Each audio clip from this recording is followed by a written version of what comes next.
Welcome to Giant Radio, where we're all about big ideas in sales and marketing and eye-popping discussions with successful entrepreneurs. Turn up the volume and settle in. Now, here's the founder of Giant Jacks Media and your host, Paul Hitchcock. Hi, everybody. Thanks for jumping on Giant TV. This is Paul Hitchcock, founder and president of Giant Jacks Media. We help you to grow and nurture your business, and really fired up to have Steve Weaver on with me. Hello and welcome, Steve. Thank you. I mean, it's taken me years to get here, so this is exciting. Yeah, and I got to tell everyone, I was talking to Steve beforehand. I said, okay, what's our agenda? And he said, I don't give a crap. Let's just go. Let's start talking. So we're going to start talking, cover some very interesting things. And I appreciate you cleaning up my statement for me. That's right. That's right. PG rated. So Steve, obviously you and I know each other well. And the first thing I want to mention is guitar on the wall, because you told me the story of why the guitar's on the wall. What's guitars, plural? What's up with the guitars? Well, I mean, you've got to have a guitar on the wall. And this is the one you can't see. This is those of you who are old enough to know who John Denver is, or those of you who are able to use YouTube. You can see John Denver. That is a guitar that John Denver, a type of guitar, not the actual one. Oh, okay. That John Denver used to play. So an acoustic, a national resonator guitar, which is for slide, blues, stuff from the 30s, 40s, and 50s. Yeah. Those are the 1900s for those of you who were born after. And then a little Fender. So kind of a blues rock kind of set of tools. And are you playing those things yourself? I attempt to. Yeah. It's a good stress reliever, and blues is very simple. It's 3 chords and some inspiration. So yeah. I can kind of handle that. So let me ask you, when you start playing, does your wife leave the house or she stay in the house? I think by agreement, she's already left. And so when she's out doing something, if I'm not, doing any of my community or my Vistage or the other stuff I'm involved in, I might pull one of those down. Well, it's funny because just on a sort of a side note here, music is so fascinating because that business has obviously changed dramatically. Steve Jobs, I don't even remember what that thing was called, iPod Nano originally. Yeah, I mean, what's your take on that? 'Cause it is a business thing, right? The transformation in a huge way of the business. What's your take on where music has come? Well, I think the story of music and where it was and has come from is an incredibly sad story. And I did spend a little bit of time in the music business when I got rid of my companies. I worked for an organization called E-Town, which is a great radio show, podcast, broadcast. They also have a studio where they do live in Boulder. So I got a little bit of taste of this, but the artists, largely because of digital distributions, make so little money. Artists make so little money on the sales of songs? Correct. That I think David Crosby, who we all know from Crosby, Stills, Nash and Young, said, don't let your children grow up to be musicians or they'll be destined to be poor. So it's, I think it's a little bit like school teachers and some of the other less appreciated professions is the creativity required, the amount of work it takes, the years to make it in that industry are almost prohibitive. And when you make it, the payoff now is incredibly low. Used to be incredibly high. So, well, I thought they were making millions on these tours. Now they're touring, making money. I guess if you're filling stadiums and then the ones that can get the shows at Vegas, I mean, is that just a select few that are capitalizing there? Yeah, I think it's the tale of the haves and have-nots. A little bit like many would say is the current American story where, right. If you're big, particularly if you were big when there were good record deals and you own all your music, you can do well. But if you're new and emerging, most artists have told me that they don't make money, they lose money basically from writing a song to anything that occurs on the internet, through Apple or Spotify or whatever. Yeah. The only way they make money is tour. Is tour. And okay. that used to be very different. Right. And those profits have gone away. Also, if you think, I have this rule I call the 12-time rule, which will make it 10 times for this. But if you go back and look at minimum wage when it was $1.50 an hour, right. and now $14, $15. Right. So it's gone up 10 times. Right. And if you go and look at CDs and albums, where they used to be $6, $7, well, they're not 60 now. No. So we're paying a lot less as consumers for music. Right.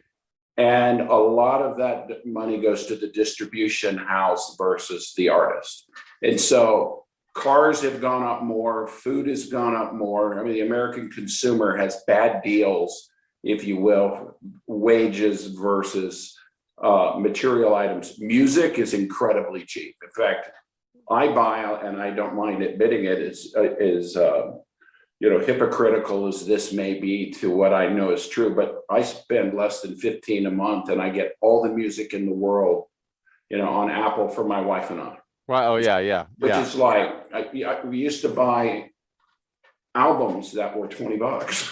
Yeah. Well, you remember that? You'd buy an album, you go to Tower Records. I remember I lived at Tower Records. There was one in my neighborhood, and it was just so fun. You spend hours in Tower Records checking things out, and then you'd buy the album, and it was like buying, almost like a piece of art, a cool thing. You'd look at it, you'd read it, you'd smell it, and you're right. And those were expensive. And now I think I'm paying $9.99 a month for Spotify with, 1 billion songs at my disposal, Yeah. And so efficiency often strips out profit, right? We know that from a business perspective.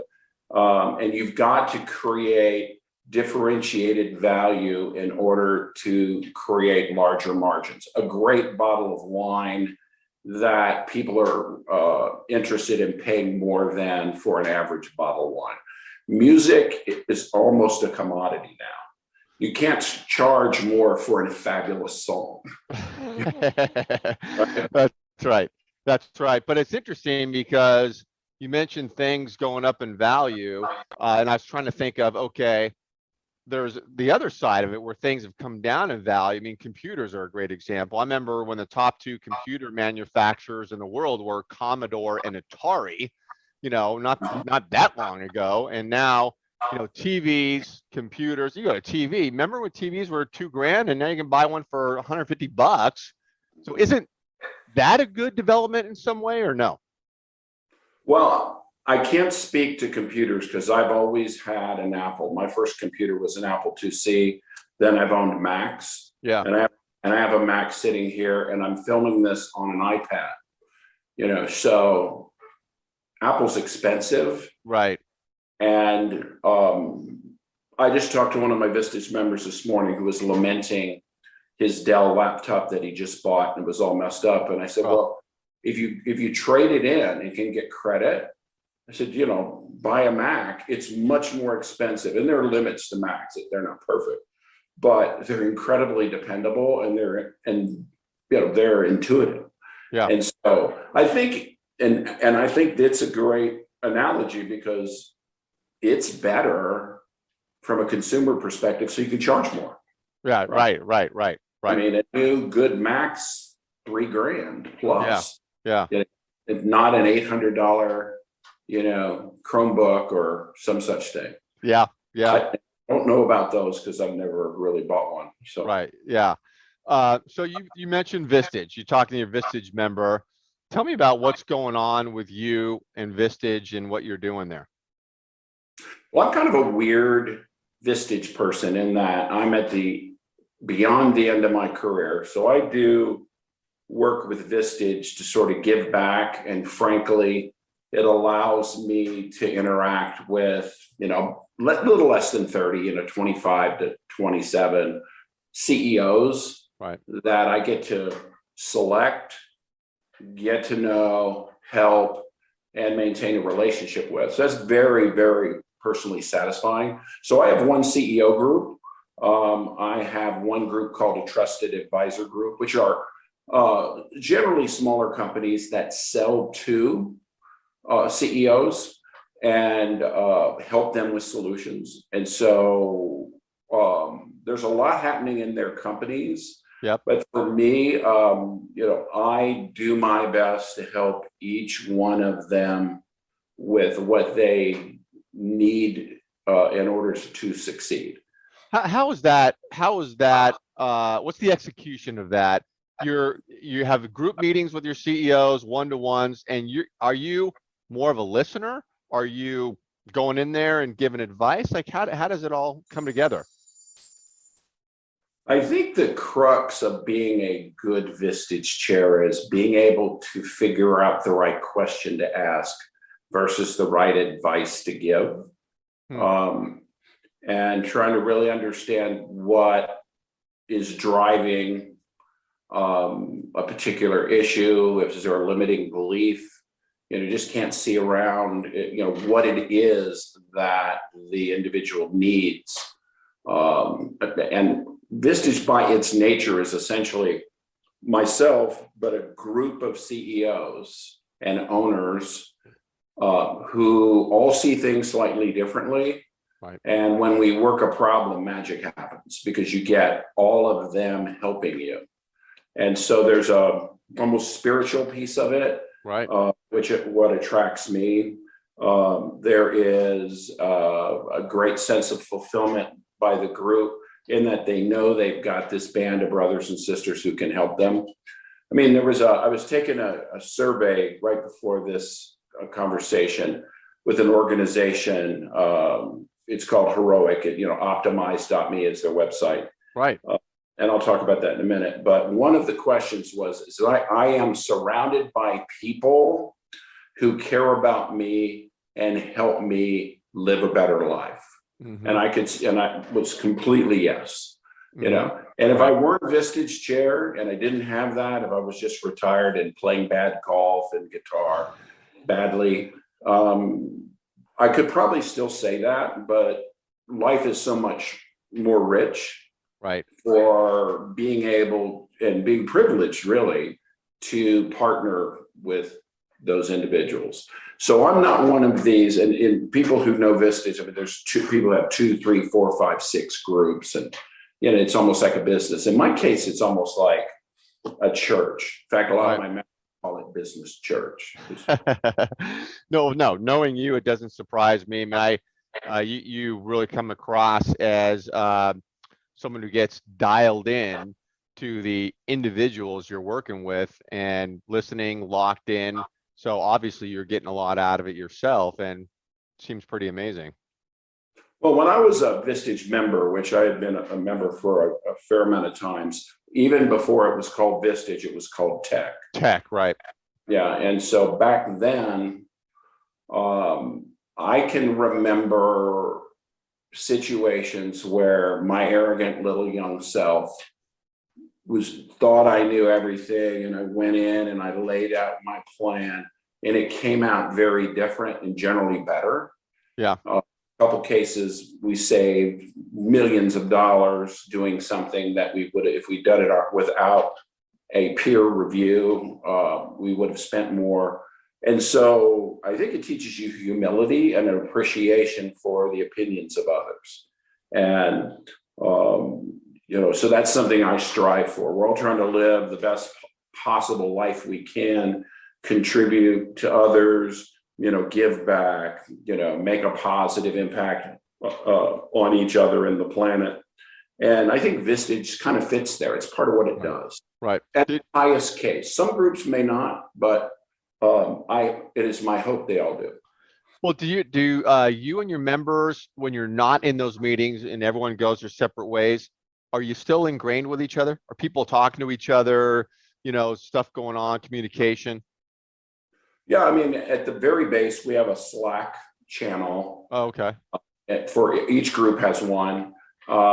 We do lunches, we do dinners, we do I did a dinner this last week with one of my members, and I mean, we had a great time. We didn't talk about work really, just talk about each other and life.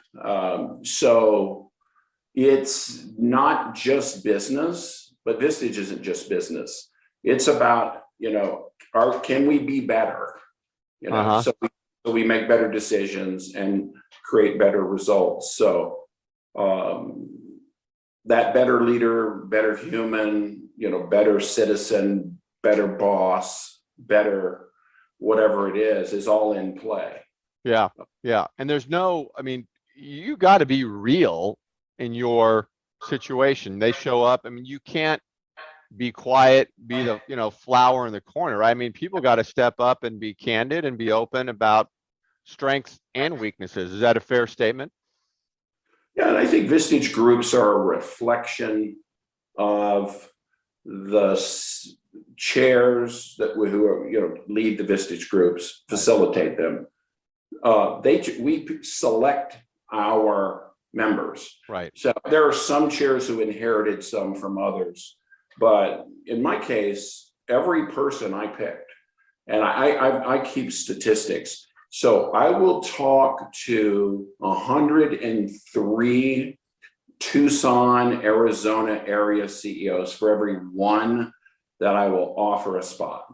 Oh, is that right? And that's conversations. That's not emails. So, I always say, my goal is to have a consequential conversation every day with someone new. Right. I usually exceed that, but because we choose our members, it is by its very intention, it's real. Right. I mean, I can't imagine how you would pretend. I mean, it's not my style anyway, but no, it's not politics. It's just, like I said, a band of brothers and sisters here to help each other. Yeah. And if you can build that, it's an incredible thing to be part of. Yeah, So. no, I can imagine. I've heard your stories. They sound incredible. What was that? Was it Heroic? You mentioned you were doing something on a site called Heroic? No. Earlier, it's an interesting outfit. It's Heroic. Heroic, right. But it's optimize.me. Yeah, okay. So I think I've been on that site, but tell me what's going on with it. Well, I'll tell you what it means to me, because it is if you try to live your life where you try to be the best possible person you can be, and then through that help lift others, it's a hard thing to do. And Brian Johnson, who is the founder and chief philosopher of this, it is a place where much of the old wisdom, this goes way back, Aristotle and the Stoic philosophers, and positive modern psychology is married. And the way I look at it is many of the tools I need, in fact, maybe even the majority, to continue to grow, evolve, and be a better human being are there. Mm-hmm. And so I'm actually doing a 1-year mastery class with them right now, which is pretty intensive, but wow, it's incredible. And some of it creeps into my podcast. So those of you who are watching this from Paul's massive network, little old me in Tucson, Arizona, there are some really cool snippets of it. I did one today on the domino theory, which basically says a domino can knock down an object 1.5 times larger than itself. And if you put 103 dominoes, a 1 millimeter by 5 millimeter domino can knock down the Empire State Building. And so it's all about aligning your goals and putting the right goals in order. Right. So you develop momentum as a person and plan for obstacles. And so I incorporate a lot of what optimize.me, which is also branded Heroic, is into some of the work I do in, putting podcasts out and trying to help others. Yeah, very nice. Yeah, and I'll mention now that your contact information, getting lined up with you, your podcast is going to be around this video wherever people are watching this, because I stream this. This is YouTube, Facebook, LinkedIn, maybe Twitter, TikTok. It's going everywhere. So yeah, they'll know how to find you, which is great. And uh, Steve, you're also you've got the two groups you're building. Are you looking for more people to a few more spots, or who are you looking for? If we, so for our CEO group, we're almost full. We could take 3, 4 more if they were in the right business categories. Now, I'm headed to Alaska tomorrow. I'm not sure when this will air, but let's say it airs in a week or two, because I know you've got thousands of people more important than me on these. By the time I get back, the week I get back, I have 4 interviews. Right. Final interviews with people who are saying yes or later or whatever. And so that number could be 0. Right. And when it's 0, then, it's not that I'll stop talking to people, but I'll try to place them with others. For my trusted advisor group, we maybe need 2 more. Okay. And I'm talking to a person right after this call, she's a perfect candidate. And so what makes her perfect? Yeah, I mean, you don't need to go into specifics about her, but what, generally speaking, makes someone good? Well, if you're a CEO and a business owner, which I have been, what you want around you are people with skills and insights that you don't have.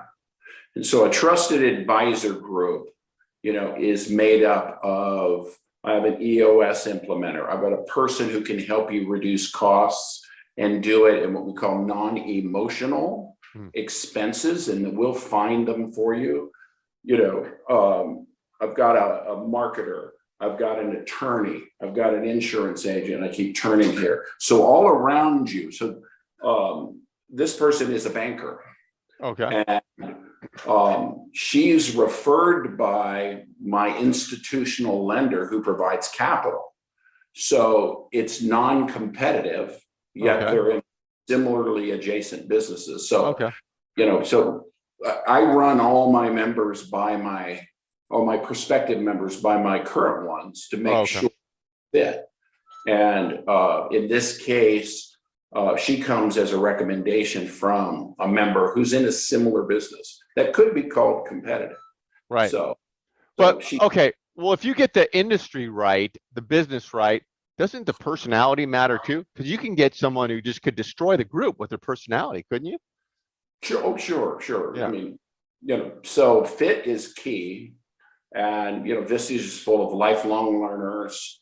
Patrick Lencioni, those of you who don't know, famous author, business mind, says, the 3 characteristics of a good team member: somebody who's humble, hungry, and smart.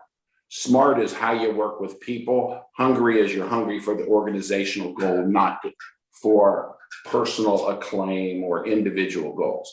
And humble is what it is. You're about the group or the company. The number 1 team in every company is the top management team, because you got to be on the CEO's side of the business. I'm not here to make my bonus and have the company lose. So you're looking for win-win alignment. Same thing with a Vistage member. Somebody who's has the right kind of personality. It's like anything else. I mean, I was talking to the CEO of Adobe once when I lived in Silicon Valley. And I was asking him about his company. He says, if you think about it, all we are is a bunch of computers wired together. Our people, our capital, they're everything. And I think that Vistage is like that. And I'm very comfortable operating in that environment. For sure. Yeah. And you mentioned something recently too, where you're kind of also looking for Vistage Chair quality folks a little bit, aren't you? Yes, I am going to start recruiting, hopefully in April, for 2 to 4 new Vistage chairs, like what I do. Yeah. who are in Tucson, live here, work here. We've got one other great person who lives here and works here, and they're doing some expansion now, but once they're full, there's a person who lives out of town who has a couple groups here, but we don't have the number of coaches, chairs related to Vistage in this market that we need. And so I've found recruiting to be not easy, but reasonably, simple. I just need places to help put them. So I'm going to help these folks grow there because we need more of us here. There's a big need. Yeah. And remember, since Vistage is one industry per group, right. With my 15 right now, there are a lot of those slots. I mean, I can't take another attorney or restaurant owner or. And so we need more people who live here, who are invested here, are going to make their lives here, raise their families here, retire here, whatever it is. That's a goal I have. And I won't make any real money doing it, but It's more about when I leave and not doing this anymore, who do I pass this on to? Yeah. There's not an army here right now. So I'm going to try to help build that. Yeah, no, awesome. I mean, you mentioned that to me before about how you just love giving back, and this is another way to do it. And, being a mentor, I would imagine too, for anyone that comes on board, because you built the way you have built your groups has been at, kind of warp speed. I think there's a lot of lessons you can teach other chairs coming in on how to get it done.